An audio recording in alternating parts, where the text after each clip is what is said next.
A'udzubillahi minasyaitonirrajim. Bismillahirrahmanirrahim. Alhamdulillahirabbil alamin wa kafa wassalatu wassalamu ala nabiyil mustafa. Asyhadu an la ilaha illallah wahdahu la syarikalah wa asyhadu anna Muhammadan abduhu wa rasuluhu la nabiyya ba'dah. Allahumma salli wa sallim wa an'im wa akrim ala hadzal nabiyil karim Muhammadin sallallahu alaihi wasallam wa ala alihi wa sahbihi ajma'in. Hadirin hadirat Bapak Ibu yang dirahmati Allah, assalamualaikum warahmatullahi wabarakatuh. Alhamdulillah kita senantiasa mengucap syukur kepada Allah Subhanahu wa taala atas segala limpah karunia yang diberikan kepada kita. Tentunya setelah kenikmatan iman, Islam dan ihsan, maka kesempatan serta kesehatan merupakan nikmat yang sangat besar yang wajib kita syukuri, dan kita selalu berdoa berharap kepada Allah dibimbing, diberi hidayah untuk senantiasa menggunakan dua nikmat ini, yaitu kesempatan dan kesehatan, senantiasa dalam ketaatan kepadanya. Amin amin ya rabbal alamin. Tak lupa salawat dan salam selalu kita limpah curahkan kepada teladan kita, kekasih kita Nabi besar Muhammad sallallahu alaihi wasallam, kepada keluarga, zuriat, para sahabat, serta umatnya yang selalu berusaha mempelajari dan mengamalkan sunnah-sunnah beliau sallallahu alaihi wasallam. Hadirin hadirat Bapak Ibu yang dirahmati Allah, pagi ini ya di tahun 2021 ya 2021 ya, ini pekan pertama kita mempelajari satu tema yang tentu sangat familiar ya, dan saya rasa sudah banyak kita yang mempelajarinya atau mungkin mendalaminya ya. Namun pagi ini kita mencoba mengulang ya, untuk mengingat kembali agar kita tidak melupakan dan tidak keliru ya dalam memahami salah satu kewajiban atau rukun Islam ya. Bahkan seseorang yang menolak ataupun tidak membayar zakat dalam kondisi dia mampu atau dalam kondisi dia adalah orang yang wajib mengeluarkannya, maka jika dilakukan secara sadar ya, kemudian disertai dengan penolakan, maka itu bisa membatalkan keislaman. Ini yang menjadi dasar mengapa Abu Bakar As-Siddiq radhiyallahu anhu ya, itu secara tegas ya, ketika ada sebagian orang yang menolak membayar zakat ketika Nabi meninggal dunia, maka kata Abu Bakar, aku akan memerangi mereka ya. Lantas ditanyakan oleh Umar bin Khattab radhiyallahu anhu, atuqatiluna man yashhadu an la ilaha illallah wa anna Muhammadar Rasulullah? Wahai Abu Bakar, apakah engkau akan memerangi orang-orang yang mengucapkan dua kalimat syahadat dan orang yang mendirikan sholat? Gitu.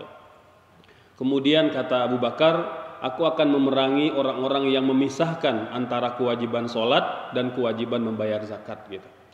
Jadi Bapak Ibu yang dirahmati Allah, ketika berbicara zakat, maka sebenarnya kita bicara satu pondasi penting dalam agama kita. Gitu. Alhamdulillah masyarakat kita itu sangat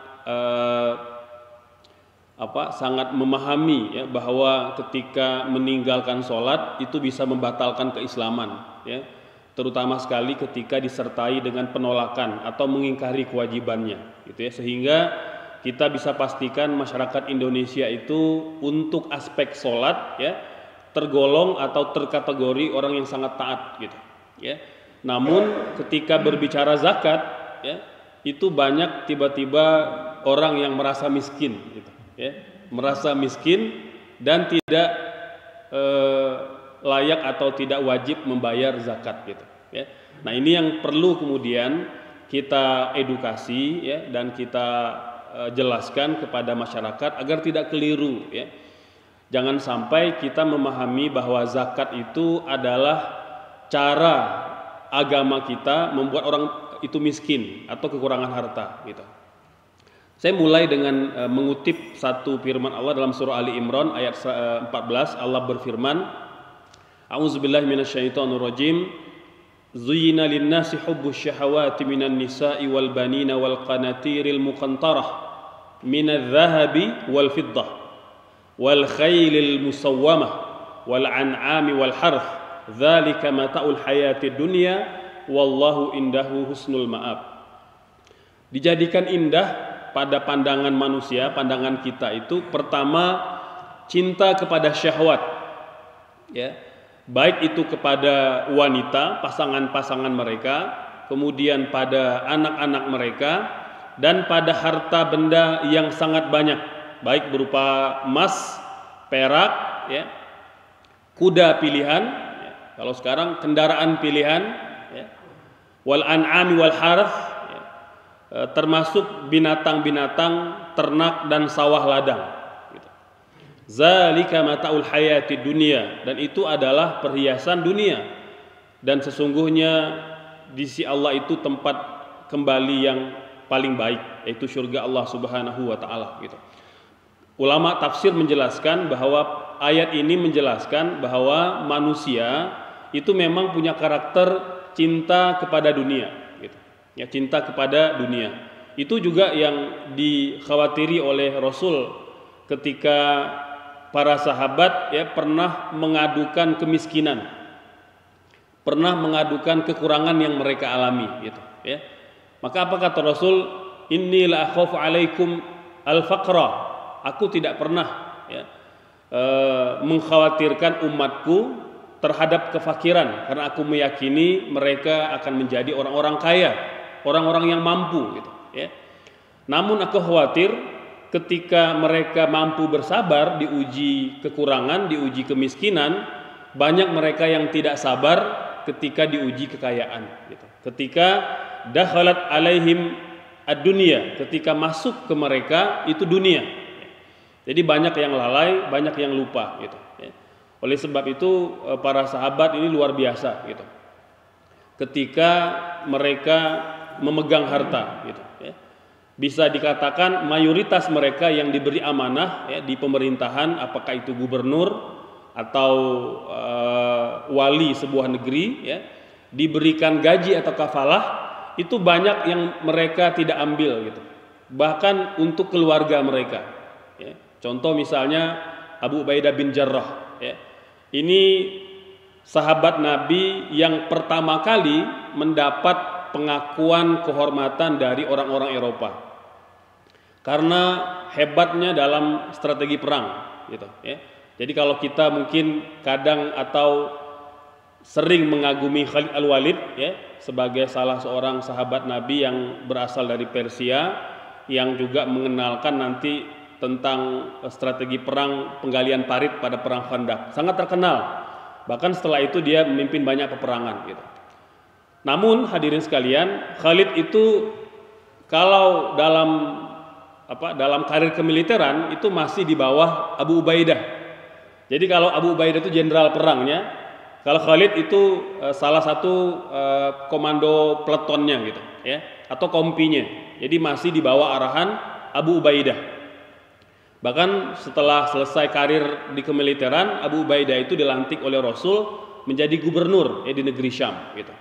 Ini beliau luar biasa hadirin sekalian, termasuk orang yang sangat cerdas, ya, sangat soleh, tetapi tidak pernah menikmati gajinya gitu, ya. Jadi setiap kali ada laporan list orang-orang miskin yang sampai kepada Khalifah Umar bin Khattab, dia selalu mendapati nama Abu Ubaidah, ya. Jadi bagaimana mungkin jenderal perang, gubernur itu masuk dalam daftar orang miskin, ya. Mungkin kalau sekarang banyak orang yang mengaku miskin, ya, tapi ini dilaporkan oleh rakyatnya gitu, bahwa gubernur kami itu orang yang layak menerima bantuan. Umar tidak percaya, padahal kapalah atau gaji itu diberikan besar sekali agar mereka betul-betul bisa concern dan totalitas dalam pekerjaan mereka. Maka suatu ketika Umar mengirimkan gaji beserta mata-mata, tolong mata-matai Abu Ubaidah apa yang dia lakukan dengan hartanya, sampai-sampai dia membuat aku malu karena namanya masuk dalam list orang yang layak menerima bantuan gitu. Maka berangkatlah utusan tadi, setelah memberikan gaji, beberapa hari dia mengintip aktivitas Abu Ubaidah gitu. Ternyata sejak hari pertama gaji itu sampai ke rumahnya, ya, itu tidak pernah menginap gaji itu. Jadi kata utusan Umar, ya, Abu Ubaidah langsung memanggil asistennya gitu, ya, mengatakan bahwa segera bagikan kepingan-kepingan dirham ini kepada fuqara atau orang-orang fakir di negeri Syam gitu. Jadi habis, ya. Bahkan ketika akan keluar pintu utusan Abu Ubaidah yang ditugaskan membagikan harta tadi, itu dipanggil oleh istrinya, "Wahai Abu Ubaidah, tidakkah ada beberapa keping dirham yang kau tinggalkan untuk keluargamu?" gitu, ya. Nah, jadi ini diantara fenomena yang luar biasa, hadirin sekalian. Kita tentu tidak diwajibkan, ya, melakukan atau menduplikasi tradisi para sahabat yang demikian hebat gitu, ya. Jadi menghabiskan gaji mereka itu untuk orang lain gitu, ya. Namun tentu kita perlu menegaskan terkait dengan kewajiban-kewajiban yang minimum gitu, ya, atau yang minimal yang perlu kita keluarkan terkait dengan harta kita. Dan Nabi juga memberi peringatan bahwa dunia ini, hadirin sekalian, seberapa banyak pun diberikan kepada kita, maka tidak ada manusia yang puas gitu. Kata Rasul, "Lau kana libni Adam wadiyani min malin labtagha thalithan wa la yamla'u jawfa ibni Adam illa turab." Ya. Kalaulah anak Adam itu memiliki dua lembah dari harta, ya, niscaya dia akan meminta lembah yang ketiga. Gitu, ya. Karena tidak ada yang akan mengenyangkan perutnya atau yang memuaskan hasratnya kecuali tanah yang akan menimbunnya di kuburnya gitu, ya. Jadi itu diantara karakter manusia gitu, ya. Maka hadirin yang dirahmati Allah Subhanahu wa taala, ini yang selalu ditegaskan oleh Rasul, tidak tercela, tidak hina ketika orang itu memiliki harta atau memiliki kekayaan. Yang tercela itu adalah ketika kekayaan itu, ya, membuat dia lupa kewajiban-kewajiban yang wajib dia keluarkan kepada fuqara ataupun masakin gitu, ya. Nah, ini juga dalam surah At-Takasur juz 30, ya, mungkin di antara surah yang sering kita dengar, ya, dibaca oleh para imam kita. Allah berfirman, "Alhaakumut takatsur," ya, telah melalaikan perbuatan-perbuatan berbangga-bangga di antara manusia, hatta zurtumul maqabir, sampai mereka itu betul-betul masuk ke liang kubur gitu. Jadi hanya kematianlah yang membuat kita terhenti untuk mengejar harta. Apapun profesi kita, apapun level keimanan kita, itu selalu cinta pada dunia gitu. Ya, oleh sebab itu kita perlu menundukkan rasa cinta dunia itu dengan keimanan kepada Allah Subhanahu wa taala. Hadirin yang dirahmati Allah, dan Allah juga selalu memperingatkan kita, harta itu di antara fitnah yang sangat besar, dan fitnah ini pula yang dulu menghancurkan Bani Israel selain fitnah wanita gitu, ya. Oleh sebab itu perlu kita mewaspadai. Ada 8 bahana harta yang tidak berkah, ya, hadirin sekalian. Salah satunya kata para ulama itu disebabkan karena kaum muslimin itu enggan mengeluarkan zakat gitu, ya, enggan mengeluarkan zakat gitu. Makanya Quran setiap kali bicara berkah itu selalu diiringi dengan ungkapan infak dan sedekah, ya, termasuk zakat di dalam kategori infak dan sedekah gitu, ya. Cuma dia sedekah yang wajib, ya. Maka dengan kita berzakat sebenarnya kita menjadikan harta kita itu sumber keberkahan bagi keluarga kita. Ada 3 tips yang sering diulang-ulang oleh Rasul agar harta kita menjadi berkah, ya. 3 tips ini, pertama pastikan sumbernya, yang kedua penuhi haknya, dan yang ketiga lakukan skala prioritas. Ini sering diulang-ulang oleh Rasul ketika menasihati para sahabat bagaimana mengelola keuangan kita gitu, ya, agar dia tetap menjadi sumber keberkahan bagi keluarga. Nah, kita akan angkat pada pagi ini tentang hak yang perlu kita penuhi dari harta kita, yaitu zakat gitu. Saya akan mulai, hadirin sekalian. Banyak orang yang salah paham tentang zakat. Maka tadi kita berikan judul tentang mengenal zakat harta. Ada orang yang memahami zakat itu hanya zakat fitrah saja. Mungkin di kalangan terpelajar hal ini tidak terjadi, tapi saya menemui banyak masyarakat itu ketika berbicara zakat itu mereka dengan polos mengatakan, Ustadz, selama ini saya hanya memahami zakat itu hanya zakat fitrah saja, ya. Sesuatu yang sangat tidak masuk akal itu terjadi pada zaman sekarang, gitu, ya. Zaman ilmu pengetahuan, banyak guru agama, ya, kemudian sosial media, tapi ada orang yang ternyata memahami zakat itu hanya dikeluarkan setahun sekali bersamaan dengan zakat fitrah, gitu, ya. Yang kedua, banyak pula yang memahami zakat itu hanya konglomerat saja, orang-orang kaya yang hartanya nggak kehitung, ya, kita ini nggak wajib zakat, gitu, ya. Padahal dia tidak dihitung berdasarkan jumlah harta tertentu, ya. Meskipun nanti ada nisab minimal, artinya ada orang-orang yang boleh jadi tidak dipandang konglomerat, tapi dia wajib mengeluarkan zakat, gitu. Yang ketiga, sulit hitungannya. Nah, ini juga diantara kategori yang paling banyak saya temukan. Pernah riset dengan teman-teman di kota Bandung itu, banyak orang yang akhirnya enggan membayar zakat, sulit ngitungnya, nggak paham, ya, akhirnya tidak bayar zakat, gitu, ya. Ditanya kapan terakhir bayar zakat, lupa. Karena saking lamanya bayar zakat, jadi lupa kapan terakhir bayar zakat, ya. Itu lama berkerut keningnya memikirkan kapan dia bayar zakat terakhir, gitu. Karena katanya, ya selama ini Ustadz cuma zakat fitrah aja, gitu, ya. Karena sulit hitungannya jadi lupa, jadi tidak tahu kapan terakhir bayar zakat.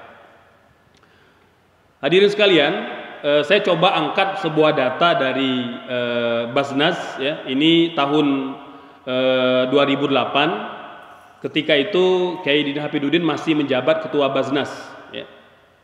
Beliau mengatakan di Indonesia dengan jumlah muslim 180 juta lebih, ya, ketika itu, ya, itu kita baru mampu menyerap dana zakat kurang lebih 850 M, masih di bawah 1 T, gitu, ya.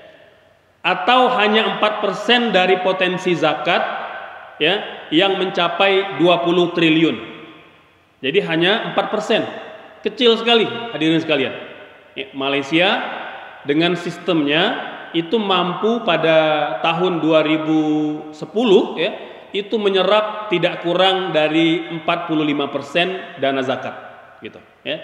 Alhamdulillah dengan 45% itu mereka mampu satu, ya, membangun infrastruktur rumah sakit, gitu, sehingga mampu memberikan layanan kesehatan itu dengan harga yang sangat murah, gitu, ya.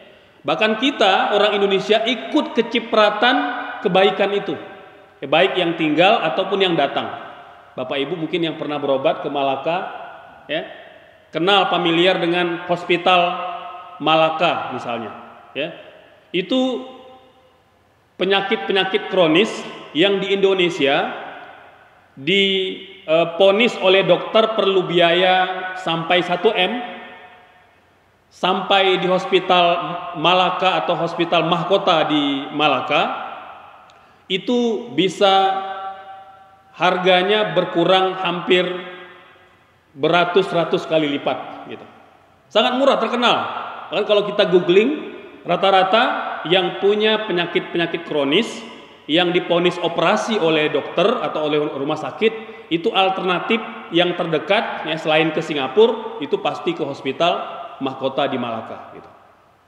Saya juga ikut merasakan itu ketika mendampingi ponakan, ya, yang sejak kecil ada kelainan pada pada duburnya, ya, jadi terlalu kecil sehingga sulit BAB, gitu, ya. Jadi BAB-nya itu kadangkala 2 bulan sekali, 3 bulan sekali, dan sangat sakit, gitu.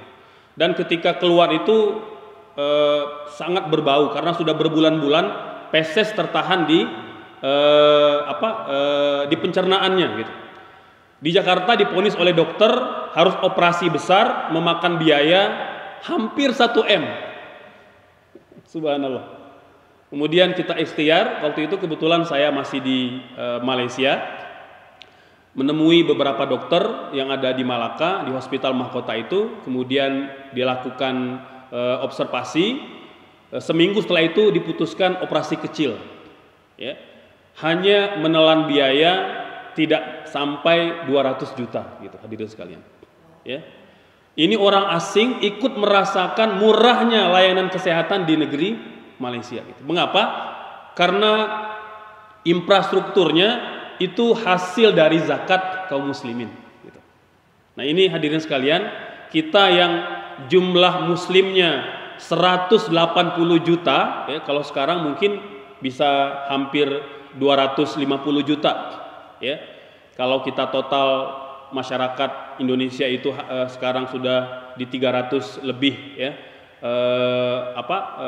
penduduknya, maka muslim ya, di angka 80% sampai 90%. Padahal seluruh penduduk Malaysia itu jumlahnya cuma 20 juta.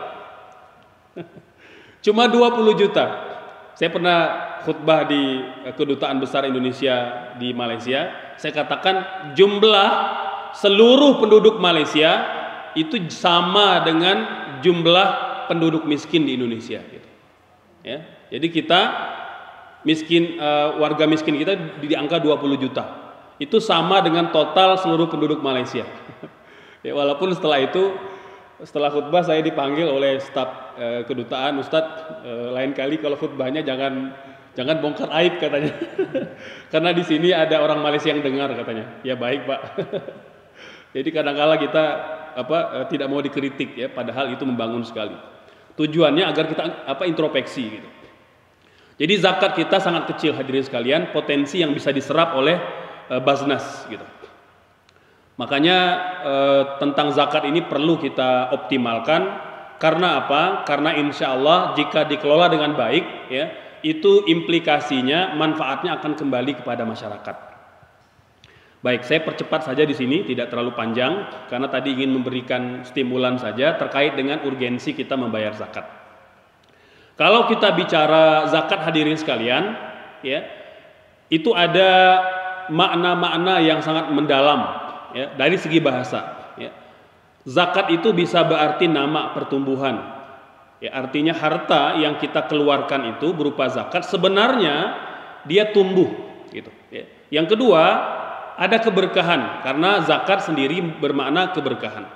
Yang ketiga, zakat juga bermakna ziyadah, ya, bertambah gitu. Yang keempat, as-shalah, kebaikan. Dengan mengeluarkan zakat, maka kita mengoptimasi potensi-potensi kebaikan pada harta kita. Dan yang kelima, at-taharah, kesucian, karena harta zakat itu mensucikan harta kita gitu. Ada 3 hal, hadirin sekalian, serupa tapi tak sama. Zakat, infak, dan sedekah gitu, ya. Sering kita singkat menjadi ZIS, ya. Zakat itu adalah kewajiban atas harta yang memiliki 2 prasyarat, harus sampai nominal tertentu dan sampai batas waktu tertentu, baru dia dikeluarkan, itu zakat, ya. Dia masuk kategori infak yang wajib selain infak kepada keluarga, ya. Yang kedua, mengeluarkan harta yang mencakup zakat dan non zakat, ini infak, dia lebih luas. Jadi kalau zakat itu dia harta yang wajib dikeluarkan, sementara infak ada harta, ada sedekah yang kita keluarkan, baik itu berupa zakat atau non zakat. Sementara kalau sedekah itu dapat bermakna infak, dapat bermakna zakat, dan bisa pula kebaikannya non materi gitu, ya. Jadi kalau infak itu selalu materi, kalau sedekah tidak selalu materi. Contohnya kata Rasul, tabassumuka fi wajhi akhika shadaqah, senyummu pada sahabatmu itu sedekah gitu. Jadi sedekah itu tidak selalu dengan harta, ya, tapi kalau infak itu pasti harta, ya. Nah, ini 3 hal yang sering kita sebut-sebut tapi berbeda. Berikutnya hadirin, apa dalil kewajiban mengeluarkan zakat? Surah At-Taubah ayat 3, Allah berfirman, khuz min amwalihim shadaqatan tutahhiruhum wa tuzakkihim biha wa shalli alaihim inna salataka sakanun lahum wallahu sami'un alim. Ambillah, ya, zakat dari harta mereka guna membersihkan dan mensucikan mereka. Dan berdoalah untuk mereka. Sesungguhnya doamu itu menumbuhkan ketentraman jiwa bagi mereka, dan Allah Maha mendengar lagi Maha mengetahui. Ya, ini dasar normatif yang disepakati oleh para ulama tentang wajibnya zakat. Gitu. Kemudian kalau dari hadis kata Rasul, bunyal Islamu ala khamsin. Islam itu tegak di atas 5 perkara. Salah satunya adalah wa ita'uz zakah, mengeluarkan zakat. Gitu. Ya. Dan ijma, konsensus para ulama sejak masa sahabat sampai hari ini tidak ada perbedaan, zakat itu adalah harta yang wajib dikeluarkan kalau dia sudah memenuhi 2 prasyarat, nisab dan haul, yang nanti kita akan jelaskan. Fungsi zakat hadirin sekalian, ya. Yang pertama ada fungsi ibadah, kita beribadah kepada Allah Subhanahu wa taala, memenuhi kewajiban. Yang kedua ada fungsi sosial. Dengan begitu kita meringankan beban orang-orang yang memang diuji dengan kekurangan. Yang ketiga fungsi ekonomi, pemerataan dan pemberdayaan. Gitu, ya. Harus optimis hadirin sekalian, zakat itu salah satu solusi untuk ekonomi umat. Gitu, ya. Kalau kita sering bicara jihad ekonomi, zakat itu salah satu mediumnya. Gitu, ya. Yang keempat fungsi pembentukan karakter dan mental. Gitu, ya. Kan kata Rasul, sedekah yang terbaik adalah yang kita keluarkan dalam 2 kondisi. Satu, sedang sehat. Karena kalau orang sakit itu nggak punya hasrat untuk berbelanja, ya. Tidak, kalau orang sehat kan ingin beli ini, ingin beli itu. Maka ketika dia mau berzakat, mengeluarkan infak, kata Nabi, itu momen yang terbaik. Yang kedua, ketika kita sedang kikir-kikirnya, menyimpan uang, menabung untuk keperluan keluarga atau keperluan pribadi. Kata Nabi, kalau bicara infak terbaik, infak di 2 momentum ini. Ketika sedang sehat dan ketika kita sedang kikir-kikirnya. Gitu, ya. Baik, berikutnya syarat umum objek zakat. Nah ini hadirin sekalian, kapankah harta itu wajib dikeluarkan zakatnya? Pertama, kalau harta itu milik sempurna. Milik sempurna ini boleh jadi dia sudah sepenuhnya milik kita, ya, tidak ada sharing dengan orang lain. Ada pula yang dia sudah kita miliki tapi belum sempurna bayarnya, gitu ya. Itu terutama pada harta yang masih kita cicil, gitu ya. Apakah itu rumah atau kendaraan, gitu ya. Maka kata para ulama, yang dihitung itu ketika harta tersebut sudah menjadi milik kita sempurna tanpa ada sharing dengan orang lain, gitu. Nah, ini terkait dengan harta zakat. Yang kedua, harta itu berkembang, ya. Artinya dia diinvestasikan, disimpan, gitu. Makanya ketika perhiasan dipakai oleh ibu-ibu, dipakai oleh anak perempuan kita, tidak wajib zakat. Gitu. Karena apa? Karena dia tidak dipakai semata-mata untuk investasi, tapi untuk perhiasan, gitu. Ya, nah, meskipun mungkin kata ibu-ibu, Ustadz, ya kita juga investasi dengan berhias, gitu ya. Nah, namun nanti dibatasi dengan jumlahnya, ya, bahwa perhiasan itu yang masih dianggap perhiasan kalau di bawah 85 gram emas. Kalau sudah 85 gram ke atas, maka dia sudah bukan lagi perhiasan, karena nggak mungkin dipakai semua, gitu, ya. Dipakai di telinga, dipakai di di tangan, gitu ya. Nah, dengan dalih, Ustadz katanya kalau dipakai nggak bayar zakat, gitu ya. Jadi yang kadang 1 on juga dipakai di lengan, gitu ya. Nah ini hadirin sekalian, dia tidak semata-mata dilihat pada perhiasannya, tapi dilihat pada jumlahnya. Yang ketiga tadi cukup nisab. Ya, cukup nisab artinya tadi 85 gram emas nilainya kalau zakat harta. Nanti ada pertanian, perkebunan, gaji, nanti punya perhitungan yang sedikit berbeda. Keempat, lebih dari kebutuhan pokok. Lebih dari kebutuhan pokok. Jadi kalau memang hasil itu habis untuk keperluan kita, keperluan utama, ya, keperluan primer, bukan tersier, bukan kebutuhan mewah, maka kata para ulama tidak diwajibkan, ya. Jadi jangan sampai kita tertekan karena hasil yang kita dapatkan habis untuk keluarga, gitu. Ya. Karena keluarga juga infak yang wajib kita keluarkan, gitu. Kan ada 3 yang wajib dikeluarkan oleh suami. Yang pertama itu kebutuhan pangan, kemudian papan dan sandang, gitu. Ya. Jadi kebutuhan makan, kebutuhan berpakaian, dan kebutuhan tempat tinggal. Ini 3 infak yang wajib. Ya. Kalau ulama kontemporer menambahkan kalau wanita maka termasuk nanti kecantikan atau kosmetika, gitu ya.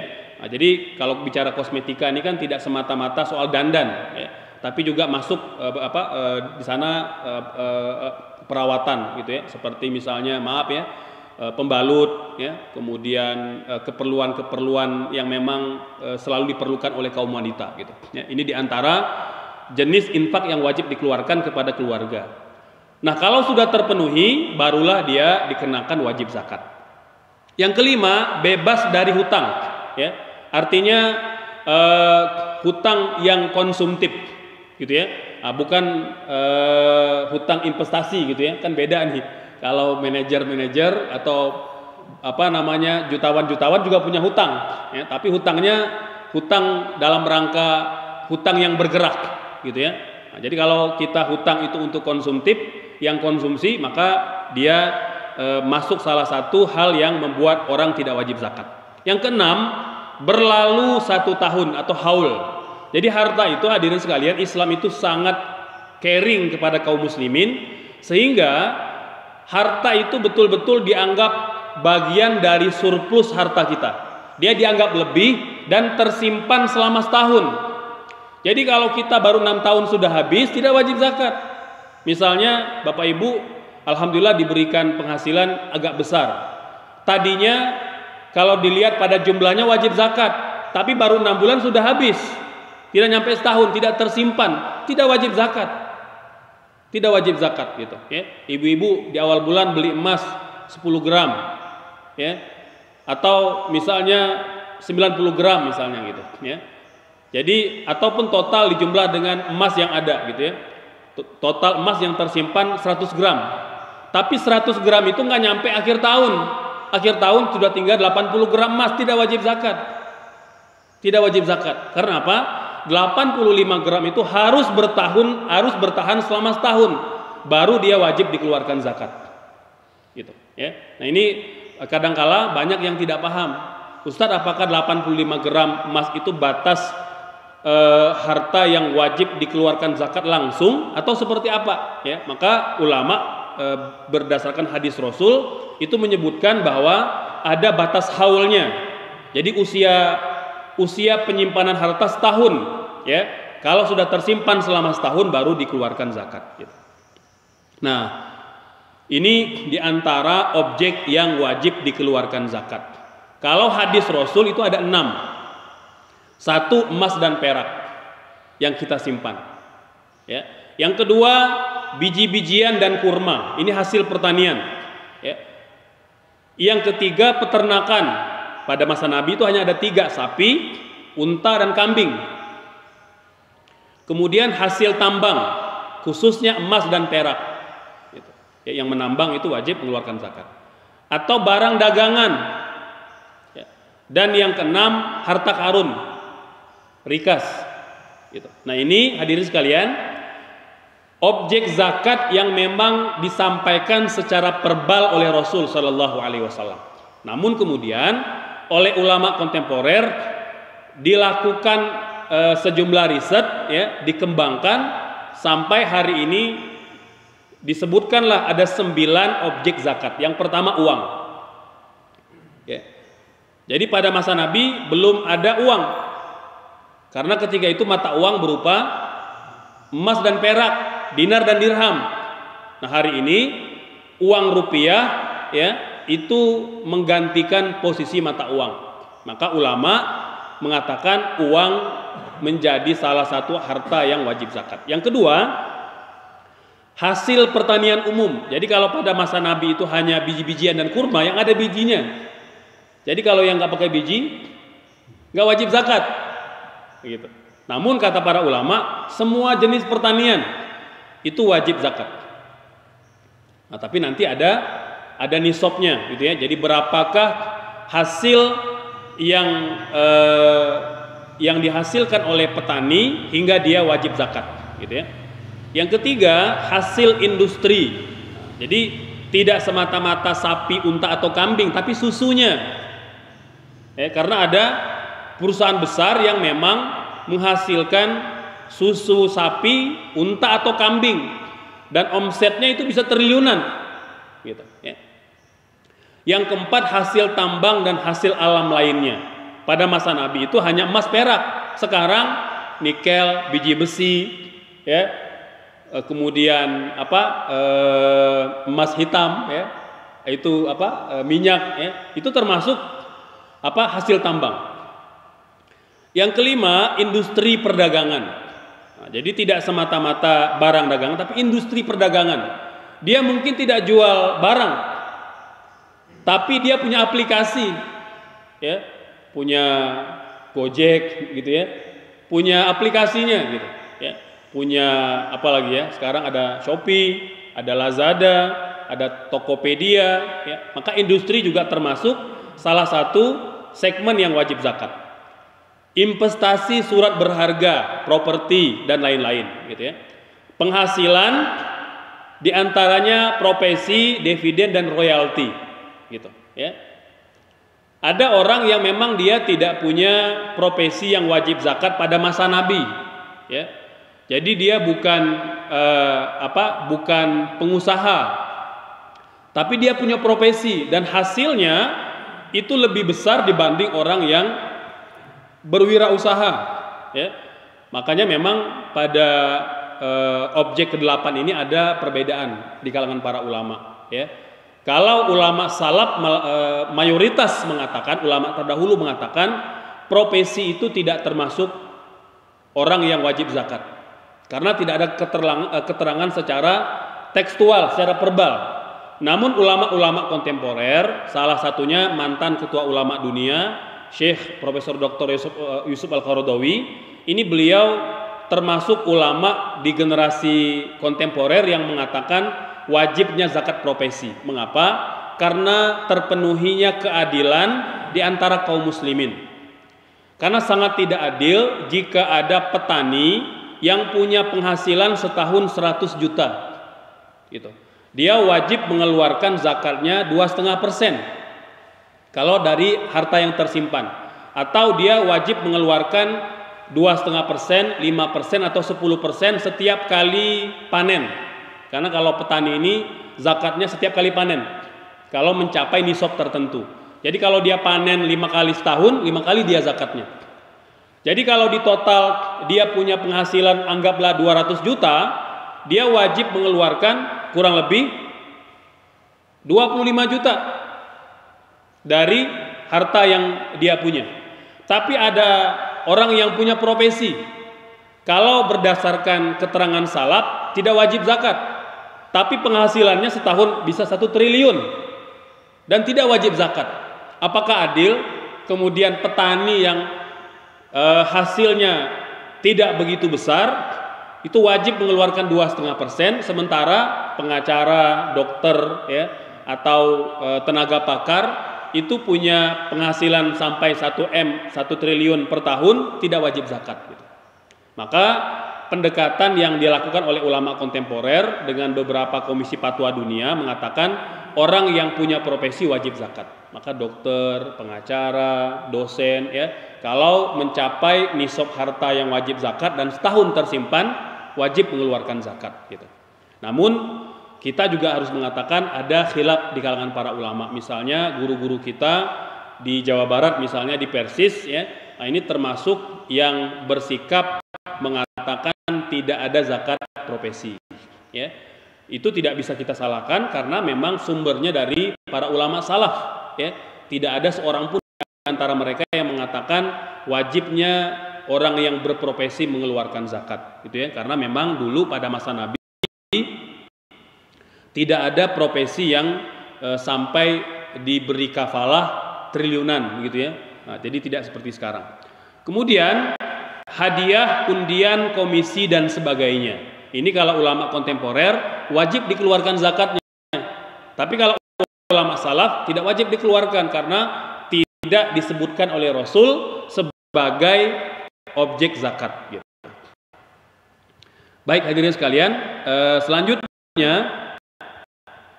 nah ini saya ingin sampaikan kalau dalil yang mengatakan tidak ada zakat profesi, tidak ada zakat industri, tidak ada zakat bonus dan lain-lain, itu semuanya berdasarkan keumuman dalil Quran ataupun hadis yang sudah kita sebutkan.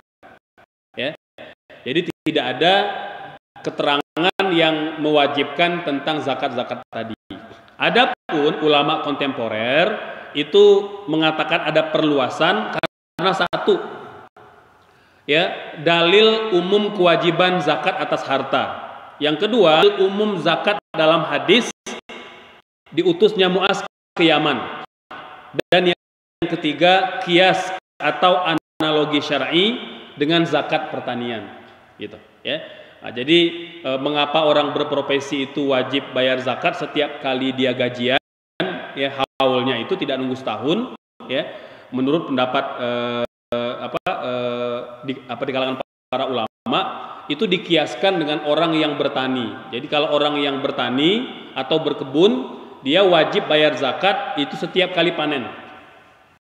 Maka dikiaskan orang yang mendapat gaji itu wajib mengeluarkan zakat setiap kali dia gajian. Kalau gajinya itu sampai nisab atau sesuai dengan ketentuan minimal harta wajib zakat. Baik hadirin sekalian, saya langsung jelaskan tentang bagaimana cara menghitung zakat.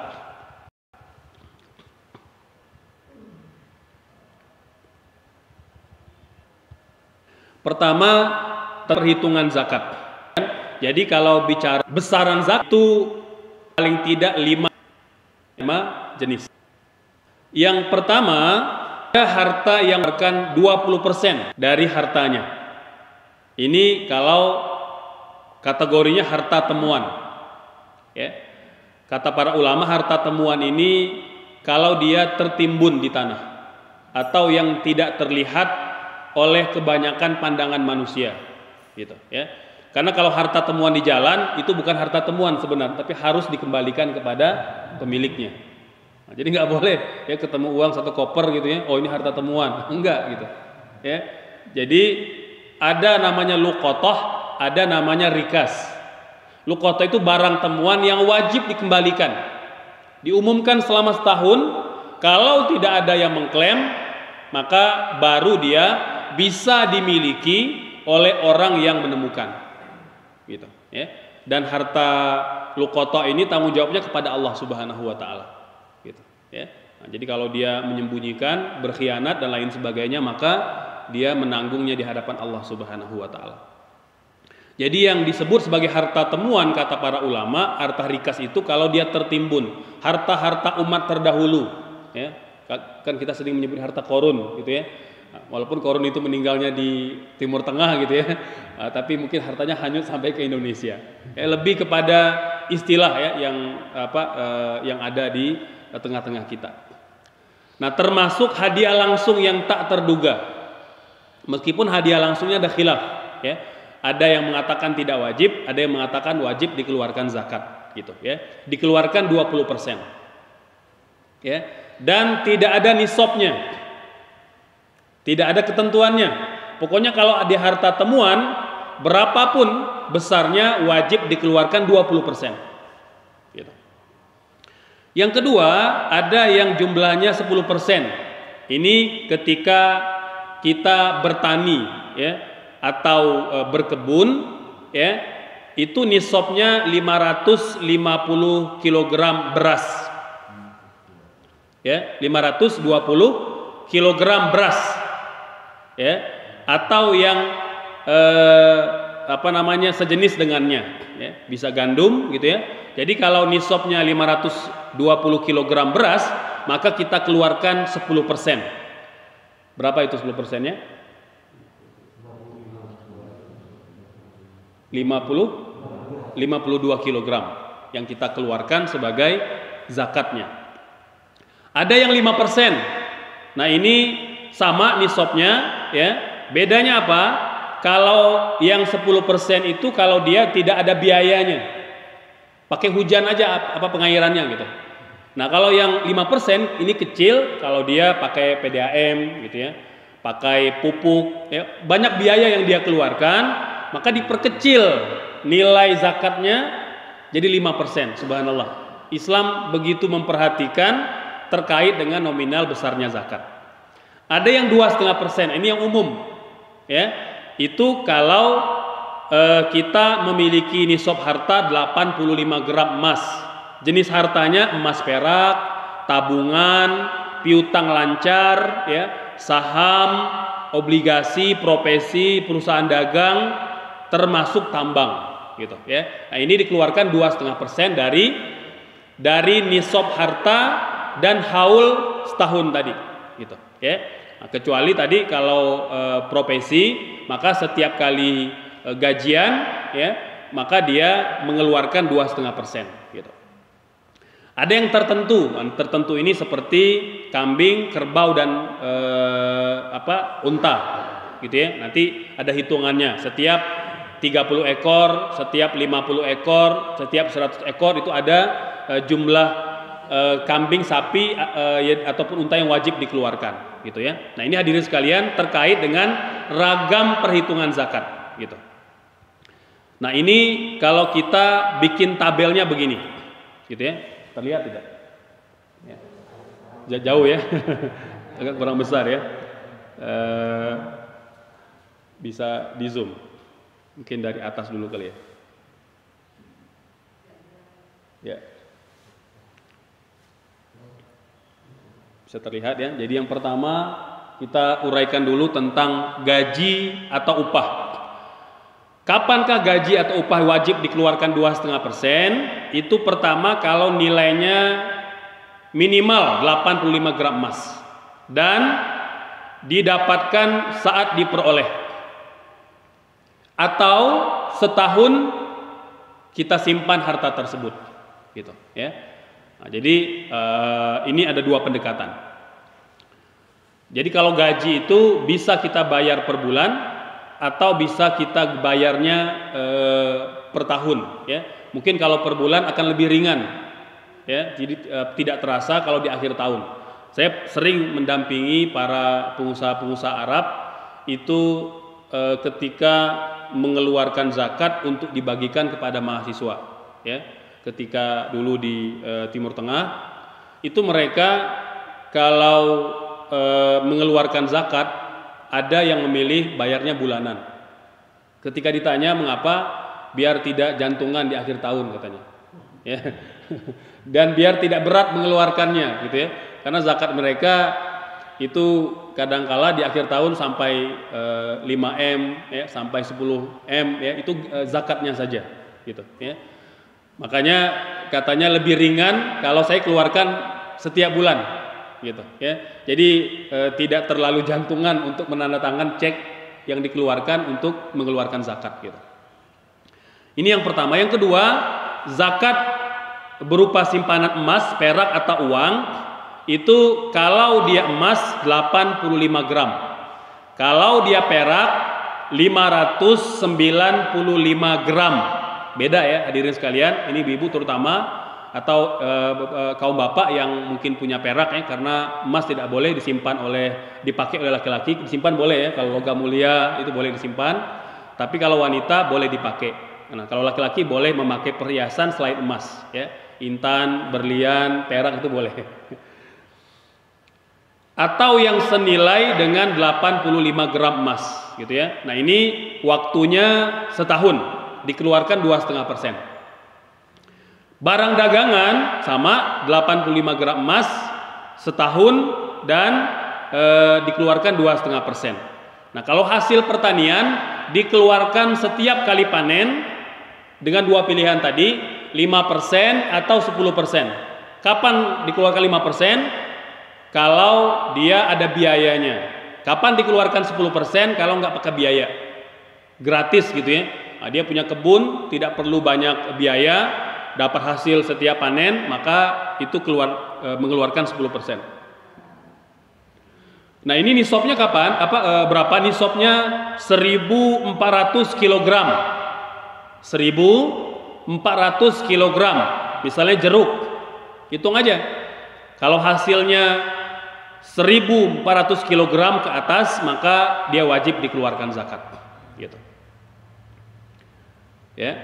Atau yang 700 kg jika dia bersih, nggak pakai kulit. Ya. Jadi kalau yang sudah dikupas, gitu ya. Jadi misalnya yang punya usaha kelapa hibrida, ya, yang untuk bikin produksi minuman kaleng gitu ya, itu kan selalu sudah mengupas kulitnya, maka ini dikurangi 700 kg isinya gitu ya. Hasil tambang emas, perak, minyak, tembaga dan lain-lain itu 2,5%. Dibayar itu juga setiap kali panen atau setiap kali mengeluarkan. Investasi ya sama, setiap kali memperoleh. Ya, kalau kita dapatnya bulanan, bisnis investasi kita, maka setiap kali kita wajib mengeluarkan 2,5%. Saham usaha dagang, nah ini juga sama 2,5%, 85 gram emas ya. Kemudian rikas atau temuan tidak ada nisab ya, tidak ada haul, langsung dikeluarkan 20%. Yang terakhir zakat fitrah itu dikeluarkan 2,5 gram atau sampai 3 kg beras ya. Yang disepakati oleh para ulama adalah makanan pokok ya. Yang diperbedakan adalah ketika dikonversi dengan rupiah ya. Apakah zakat fitrah boleh dibayar dengan rupiah? Ini ada khilaf ya. Ulama salaf mengatakan harus dengan qut, harus dengan makanan pokok. Ulama kontemporer mengatakan boleh dikonversi dalam bentuk uang. Ini juga diantara pendapat ulama mazhab Hanafi dan mazhab Zohiri ya. Hadirin sekalian, demikian untuk penyampaian tabel zakat pada pagi ini. Saya persilakan mungkin yang bertanya terkait dengan tema zakat harta, dipersilakan. Saya pikir akan banyak pertanyaan dan barangkali tidak cukup satu kali pertemuan. Betul. Baik, saya buka kesempatan pada bapak-bapak dan ibu yang ingin bertanya. Sebenarnya waktu kita juga sudah sedikit. Silakan, bapak, ibu. Ya, silakan. Waalaikumsalam warahmatullahi wabarakatuh.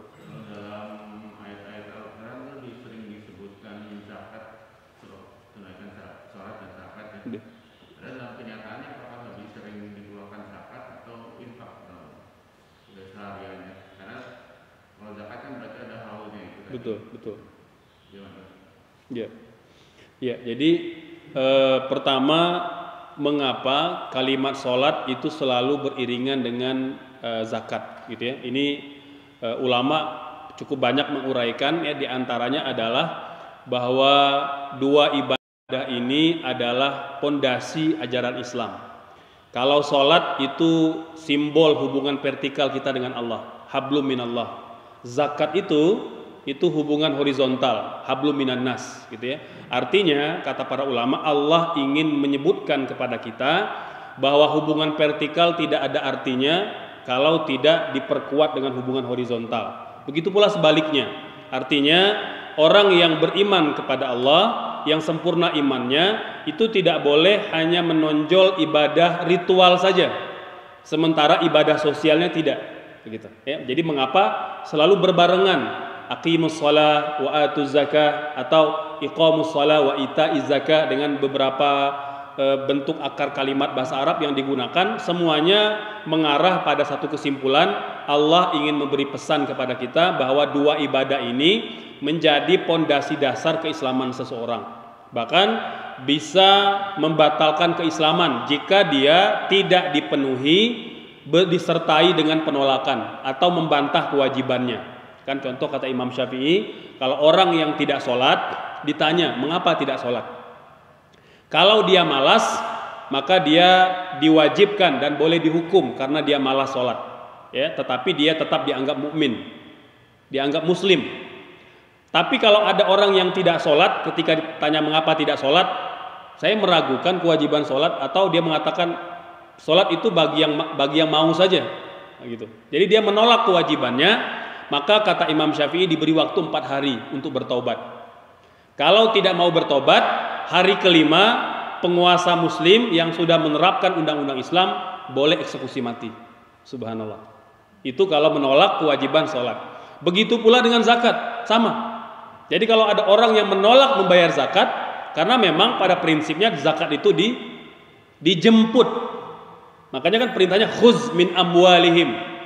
Jadi bukan sukarela, ya. Hadirin hadirat yang mau bayar zakat silakan, nggak begitu. Prinsipnya adalah diambil, dipaksa. Makanya dulu pada masa Abu Bakar itu beliau door to door menjemput zakat. Yang tidak mau bayar zakat perangi, gitu. Ya, jadi begitu tegasnya Abu Bakar soal zakat, gitu. Nah, jadi kemudian bagaimana dengan infak? Mana yang lebih sering? Ya tentunya kalau infak kan tadi kita jelaskan, infak itu dia umum sifatnya, baik yang wajib atau yang sunnah. Ya, yang wajib pertama kan nafkah kepada keluarga, itu infak yang wajib. Ya, kemudian kalau dia sudah lebih dari keperluan sendiri, maka dia sudah wajib mengeluarkan zakat kalau memenuhi nisab dan haul, gitu. Ya, tapi ada yang infak-infak yang sunnah, ya, termasuk kita berwakaf, hibah, memberi hadiah, ya, kemudian memberi sedekah sukarela, itu masuk kategori infak non zakat atau yang tidak wajib, gitu. Ya, wallahu a'lam. Gitu Bapak. Silakan jika ada yang lain. Enggak? Ke institusi wajibkah terkena zakat? Ya. Baik. Nah, hadirin sekalian, terkait institusi, ya, apakah wajib mengeluarkan zakat atau tidak? Ada khilaf di kalangan para ulama. Kalau ulama salaf mengatakan bahwa zakat itu tidak kepada institusi, tetapi kepada pemilik hartanya, gitu, ya. Karena harta tersebut tidak mungkin tidak dimiliki oleh seorang pun kalau dia ada pada masyarakat, gitu ya. Nah, kalau harta itu ada pada pemerintah, gitu ya, maka memang ulama salaf mengatakan juga tidak wajib dikeluarkan zakat, ya. Karena harta di pemerintah itu idealnya, ya, itu harus terdistribusi kepada umat Islam, gitu. Jadi dia tidak disimpan untuk memperkaya atau memfasilitasi seseorang, nggak boleh. Gitu. Makanya dulu ada Baitul Mal. Ya, Baitul Mal itu tempat bergantung fakir miskin. Jadi tidak semata-mata zakat saja, tapi didanai oleh Baitul Mal. Sekarang mungkin belum terjadi, ya, belum terjadi. Belum ada fungsi Baitul Mal. Dulu orang-orang tunawisma yang tidak punya rumah itu dihidupi dari Baitul Mal. Kita mendengar Ahlu Suffah yang tinggal di Masjid Nabawi, itu dibiayai kehidupan mereka oleh Baitul Mal, termasuk nanti untuk gaji tentara, gaji dokter, gaji guru. Ini 3 profesi yang sudah ada sejak masa Nabi. Ini diberi kafalahnya atau biaya hidup mereka itu dari Baitul Mal. Ya, nah, termasuk nanti keperluan infrastruktur, ya, peralatan atau persenjataan, alatan kesehatan, ya, rumah ibadah itu diambil dari Baitul Mal. Ya, makanya dia tidak ada wajib zakat berupa harta dari yang dimiliki oleh pemerintah, oleh penguasa, gitu. Namun kalau dia menempel pada individu seseorang, maka dia wajib zakat, gitu. Ulama kontemporer mengatakan wajib zakat meskipun dia tidak dimiliki oleh seseorang, tapi dia dikelola oleh seseorang, gitu. Misalnya manajer, gitu ya, sebuah perusahaan swasta, gitu ya. Memang itu bukan milik pribadi tapi milik perusahaan, gitu ya. Tapi dikelola oleh seseorang, maka dikeluarkan zakatnya, ya. Jadi lebih kepada upaya-upaya pendekatan kemaslahatan dan keadilan, ya. Meskipun memang pendapat yang mengatakan wajibnya zakat institusi ini sangat lemah dari segi dalil dan dasar-dasar normatif dari Quran ataupun hadis, gitu ya. Namun kita menghargai, ya, pendapat beberapa tokoh-tokoh kita baik lokal ataupun di internasional yang mengatakan institusi tetap wajib zakat gitu ya. Ini terutama kalau dia ada ownernya atau ada manajernya, wallahu a'lam gitu. Baik, Pak Edi terakhir. Monggo Bapak, silakan. Bagaimana kita menyikapi kan kalau zakat itu kan wajib. Iya. Itu kalau tidak dilaksanakan kan berdosa. Iya. Sedangkan hitung wajib karena hitung zakat itu kan rumit sekali gitu kan. Iya. Batas waktu berapa. Iya. Bagaimana kalau kita tapi misalnya dengan cara supaya tidak sampai sebisa zakat kita keluarga supaya semuanya selalu di bawah nisab. Di bawah nisab. Misalnya, tapi dengan cara bagi infak sedekah. Baik. Kalau dihitung zakat itu susah. Ya. Ya. Baik hadirin sekalian, pertama kita harus meyakini betul zakat itu adalah kewajiban, ya. Jadi ini penting satu. Yang kedua, zakat itu menjadi instrumen cara Allah untuk mensucikan harta kita. Karena ada harta yang kita peroleh itu bukan hak kita, ya. Misalnya ketika kita bekerja di sebuah instansi gitu, ya. Kita diberi gaji pada nominal tertentu, hadirnya 8 jam, bekerja 8 jam. Itu ternyata 8 jam itu kita pakai ngobrol, ada setengah jam, kita setengah jam. Secara fikih hadirin sekalian, sepenuhnya halal kita miliki. Maka zakat itulah mensucikan. Ini pada disengaja. Haram ya? Korupsi enggak gitu ya. Korupsi di zakat gitu ya. Bahkan kata dikeluarkan harta zakat gitu. Karena zakat itu membersihkan. Ketika seseorang itu kerja, itu ada menjadi hartanya gitu ya, boleh jadi memberi nafkah kepada sengaja gitu ya, mungkin ingin berannya ya, hanya minta, maka zakara yang kita gunakan untuk membersihkan harta kita gitu ya. Nah, termasuk misalnya keterbatasan kita memenuhi kewajiban kita kepada kaum muslimin, tetangga yang miskin ya, tetangga yang terdampak di tengah Covid ya, maka zakat itu mensucikan. Jadi Bapak Ibu sekalian, kita harus hilangkan mindset zakat itu susah hitungnya. Karena tadi kita katakan secara umum zakat itu hanya dikeluarkan 2,5% saja. Jadi kalau kita punya penghasilan 50 juta ya, ini kan senilai 85 gram emas ya. Artinya harta itu bersih, 50 juta per tahun kita dapat dan dana itu tersimpan di rekening kita keluarkan 2,5%. Anggaplah 50 juta gitu ya. Artinya kalau 2,5% berapa juta itu?